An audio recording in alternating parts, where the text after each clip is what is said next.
National Director of the Work for EHC Mexico. Ask her why she does what she does, and she'll give you the type of answer that sticks with you. The type of answer that reminds you why we're called to share Jesus in the first place. She told us, "We immerse ourselves into the depths of society where no one else wants to go. We find people with drug addictions and with mental health problems, people who aren't even aware of reality.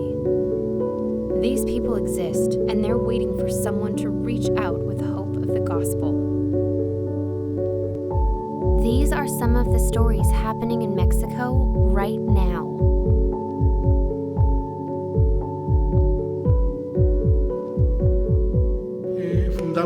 We started the foundation called Braille Mexicana. We are dedicated in this foundation to teach the blind. The story of Carlos is a literal story of the blind leading the blind. His message to those he works with is, "I've lost my sight.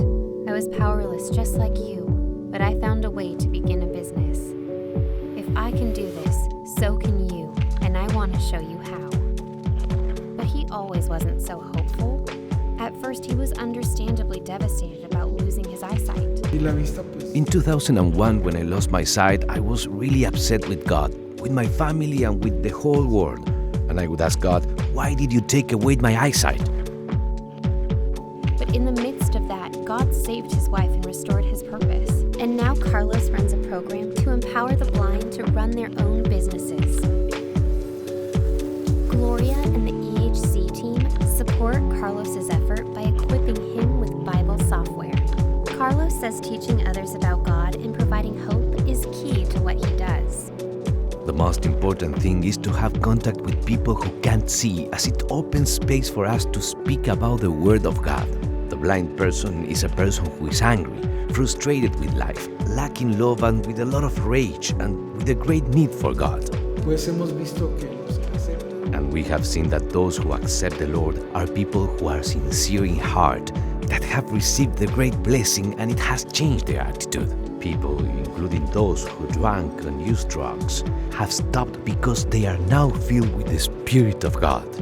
The partnership happening with Carlos's foundation is truly remarkable.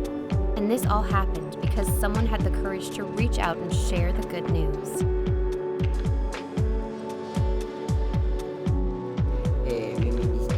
For over 15 years, God has called me to prison ministry. This work could not be done without the help of the prison of Bordo, which has more than 30 groups. There are more than 8,000 convicts. The work to reach out to Mexican prisoners is a coordinated effort with the government and a team of pastors who teach the inmates. But when we sat down with Pastor Orlando, he was most thankful for those who would never see the work firsthand. There are people that do not know the convicts. There are people who have never seen them, but they are people who love the convicts because they are sons of God. This is why giving the Word of God is so beneficial in a prison. That is why I say this is a blessing even for the authorities. The Word of God and the ministry that is happening in the prisons is not just helping transform the inmates inside the prison walls, but it's also helping them find a path to create a life for themselves when they are rehabilitated. It is a blessing even for the families because the convict who is about to be released comes out changed and renewed. Captives are literally being set free, families restored, and this is happening because someone had the courage to reach out and share the good news. Many villages in the state of Morelos are controlled by gangs and the drug cartel. They are the places organizations and businesses feared visiting. But Gloria and the EHC team trekked there to share the gospel. Now the local church is a vital part of the village. A community that has battled violence and crime now has hope in Jesus. This all happened because someone had the courage to reach out and share the good news. For us Americans, Mexico is quite literally our neighbor. The work EHC is doing is bringing hope to those who are ignored, neglected, and abused. And the team that is making the impact covets your prayers.